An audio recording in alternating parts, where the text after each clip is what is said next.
పాకిస్తాన్ భారతదేశాన్ని రెచ్చగొడుతూ ఉందన్నమాట. అలాగే ఈసారి యుద్ధం వస్తే కానీ కలకత్తా వరకు వస్తామని చెప్పేసి పాకిస్తాన్ చేసిన వ్యాఖ్యలను కేంద్ర మంత్రి రాజ్నాథ్ సింగ్ గారు తీవ్రంగా ఖండించారు.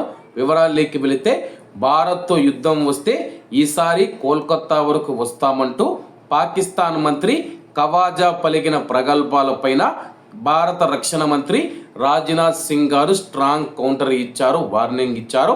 బెంగాల్ పైన కన్నేస్తే ఈసారి పాకిస్తాన్ ఎన్ని ముక్కలవుతుందో ఆ దేవుడికే తెలుసన్నారు. ఖవాజా వ్యాఖ్యలు రెచ్చగొట్టేలా ఉన్నాయి. 55 ఏళ్ల కిందట ఇలాంటి మాటల వల్లే పాకు 2 ముక్కలైన విషయాన్ని మర్చిపోవద్దని చెప్పి రాజ్నాథ్ సింగ్ గారు చురకలండించారన్నమాట.